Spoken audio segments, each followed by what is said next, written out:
And namaste, everybody. Bruce here from rootsoflife.org. If you're joining me within one of my Reiki certification programs as you're seeing this video, or perhaps you're seeing me on YouTube here for the first time, a very warm welcome, and it's very much a pleasure to be here with all of you and discussing a topic that is very dear to me, which is Reiki. So as a Reiki practitioner and teacher, pushing on now for, I guess, about 15 to 16 years I've been working with Reiki. In that time frame, one question that continues to come up is a question about the efficacy of a particular form of Reiki, I guess I should say a particular practice or a particular name or school of thought within Reiki versus another one, and if one is perhaps more powerful than another one. And the way that I respond to this is hopefully met with neutrality, and I'm trying to come across without putting any judgment or any type of hierarchy on any schools of practice of Reiki, and I think that'll be clear in my answer to that question. But the thing that I really want to bring across here, especially for students who are looking to a practice of Reiki, is hopefully a way to facilitate your understanding of Reiki here via this question of, are there any differences, or is one more powerful than the other? And then hopefully allowing a space for you to make a more informed decision about where you go and who you work with or how you learn your practice of Reiki. So before we jump into these questions, I want to perhaps frame my response by just looking at the word Reiki itself, and we can break that down into its meaning. So Rei is generally discussed as being universal, and then Ki is life force or Chi or energy or prana, however you want to call it.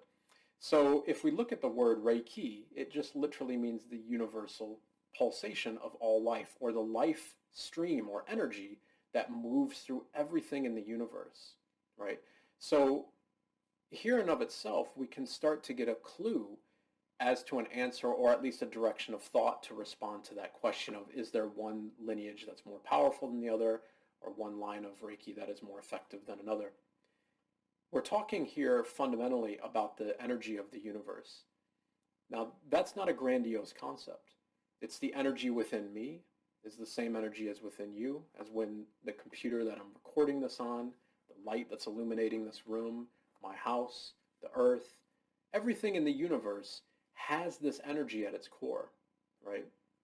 So I'm not diving into that component. I just want to keep the concept of the universality of this energy in mind as I start to frame this question. So if Reiki means the universal energy within all beings, then how can we get any deeper than that? How can we get any more powerful than that? And indeed, how can we even frame a discussion in the supposed power of Reiki in and of itself? If Reiki is the energy of the universe, then Reiki simply just is, right? It is the energy that moves through all beings. It's the energy that illuminates all beings, and it's the energy that creates all beings. And by beings, I don't just mean humans. I mean animals. I mean insects. I mean inanimate beings like rocks, right? Or like planets. These types of things. All of it pulsates with that same energy of life, okay? So when we're working with Reiki, we're simply working to still the mind and quiet the body so that we can start to dissolve the separation between me as a human, so between Bruce, and the objectivity of anything else. That might be the illness that I'm working on healing. That might be the objectivity of another person, perhaps a client who I'm giving Reiki to. If we can start to dissolve that barrier between myself, the ego, the I in me, and the connection to the universal energy, well, then we really start to look at an understanding of Reiki from its true essence. If we can simply surrender into that universal energy, and we can flow and move with that universal energy, then we are Reiki. We are practicing Reiki, or we are being Reiki, as it were, okay? So when I'm confronted with that very question of, I want to study this line of Reiki versus another, or perhaps this teacher has a better lineage than that teacher, whatever it may be. And in this video, I'm not going to list or name any schools of Reiki practice or anything like that. I'm not going to talk about any teachers or anything, because that's not the point. The point here is to recognize that when a school of Reiki thought, or when an attachment to a certain lineage because a teacher is higher presumably than another teacher or whatever, then we're starting to create dualities very quickly, right? Reiki is not distilled down into a discussion of this line of Reiki that I learned is more powerful than this other line of Reiki. This axiom makes no sense, right? Because Reiki is universal energy. You can call it whatever you want. By me framing the context of Reiki here with the word Reiki, you can say that I'm referring to, Reiki from its traditional Japanese roots, from Usui Reiki Ryoho, but I'm not. I'm talking about the energy that flows through all of us. You can call that Christ consciousness. You can call that Buddha nature. You can call that prana or chi, whatever you wish. That's fine. It's the same thing as Reiki, right? And so if that's what we're looking at working with in the connection to this energy, then how could it possibly be that one line of teaching is more powerful than another? This has the same, I could say this about almost any comparisons in life. Like that would be like me saying that Christianity is a more pure religion than Buddhism, or Buddhism is a more effective religion than Judaism, or whatever it might be. That doesn't make any sense. You can't compare these things, right? One can't be more powerful than the other. One God is not more powerful than another. One belief system is not more powerful than the other. The power in that comes from the ego and the belief, right? So for me, when I'm teaching Reiki, there's a constant, I hope, focus on letting go of me as a teacher and surrendering into neutrality, right? We can't get any more powerful than the energy of the universe. We can't become any more still than in a state of complete non-duality, right? And there's only one way to get there, by surrendering the ego, by surrendering the perception of the self, and just surrendering into the practice itself, right? So my aim when I'm teaching Reiki is to help people continually surrender into themselves, into their own practice, into the energy that connects all of us, right? For me, the big red flags in this come from the following questions, and I would invite all of you, if you're new to Reiki or if you're considering a school of practice or a school of thought within Reiki or perhaps a particular teacher, if any teacher is saying something like, my line of Reiki is more powerful than this, I give you more master attunements than there is in this other line of Reiki, this line of Reiki opens more chakras than that line of Reiki, my way allows a greater connection with energy than this other way, and so on and so forth. Or my lineage is more closely linked to maybe Usui Sensei himself, or perhaps Takata Sensei, or whatever it may be. All of those things are discussions that are being framed within the ego. My way is better than all the others. And see, notice what happens when we're presented with these discussions is that the person quite often who is making that claim is also selling you a product.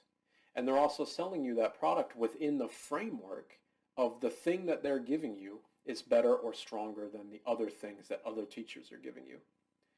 This is an absolute duality, and duality is the framework of all suffering. So if Reiki is working to dive into the self, to still the mind and the body so that we can start to relieve our own suffering, well, at some point we have to recognize that if we're practicing from a teacher or from a lineage or from a school of thought within Reiki that proclaims it to be more powerful or more pure or whatever than any other line of thought, then we're actually creating more duality.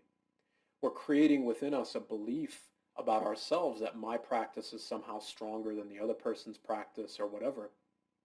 That simply can't be the case. If there was one form of Reiki or energy healing, we can even just call it energy healing, right? Or mindfulness.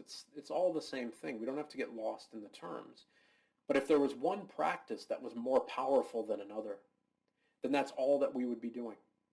All the weaker practices would just fall aside.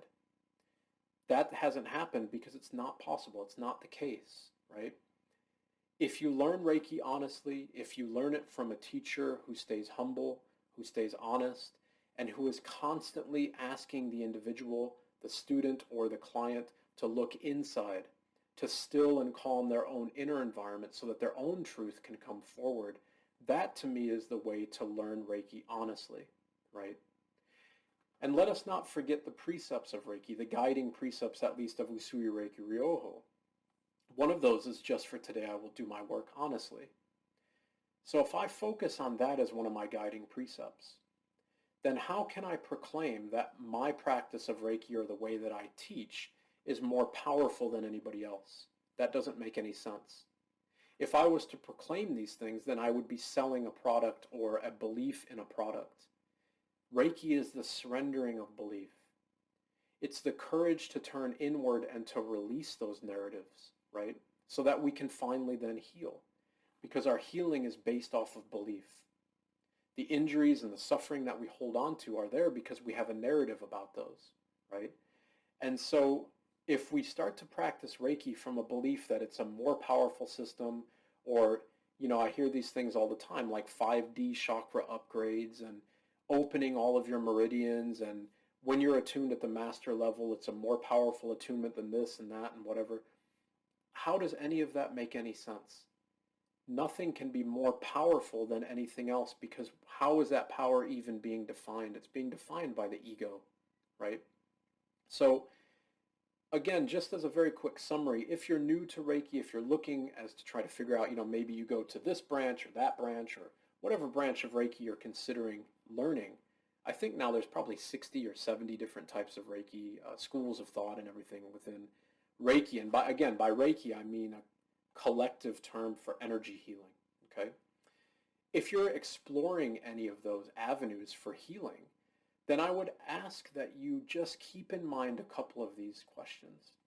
First off, is this school of thought, of practice, being proclaimed to be more powerful than other schools of thought, right? That could be perhaps it's more, you might hear things like this, it's more effective on opening the chakras, it's a more powerful attunement, it's channeled directly from angels, it's channeled directly from the source, it's blah, blah, blah, whatever. All of those types of comparisons create a big red flag for me, okay? So if that question is if that point is how the conversation is starting, then I would have you ask a further question. Within this school of Reiki, that this person is claiming to be more powerful than all the other forms of Reiki, are you having to pay that person directly, right? So is the master or the leader of that school of thought, are they selling you, really expensive memberships, upgrades, tiered member systems, or whatever? That's a huge red flag as well, obviously, okay? And the third question that I would ask are they making grandiose claims? Grandiose claims, similar to what I mentioned for the first question, would be this line of Reiki is channeled directly to angels. This line of Reiki channeled directly to Archangel Michael. This line of Reiki is source energy as opposed to universal energy. This line of Reiki has 8 different levels to the master program, whereas another line might only have 4 or 3 or whatever it might be. Are there really grandiose claims of origin, and are there really grandiose claims of healing? This line of Reiki will help you heal that much faster than any other line of Reiki.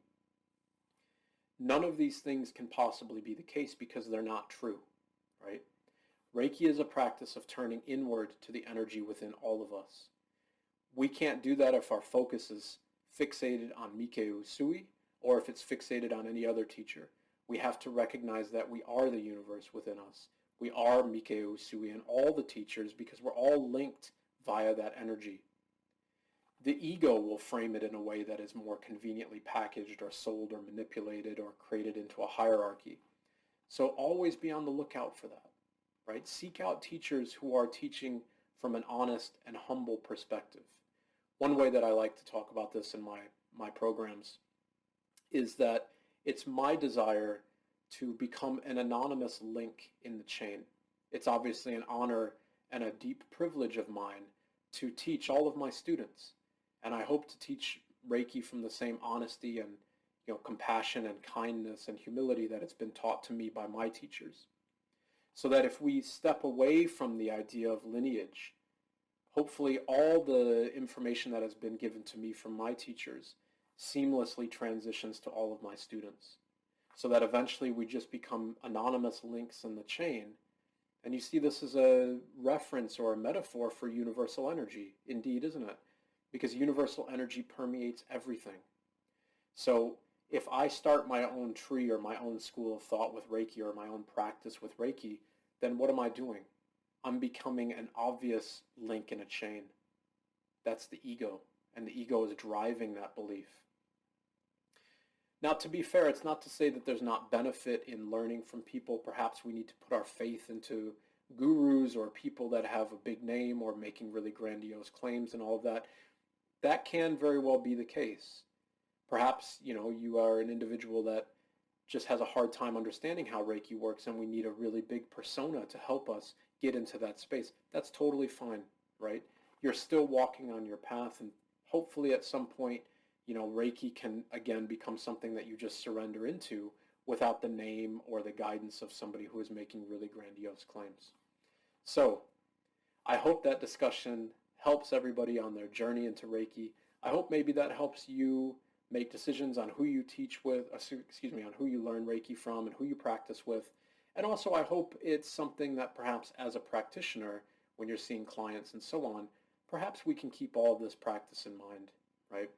So, thank you everybody. I really appreciate it. Namaste, and as always, be well.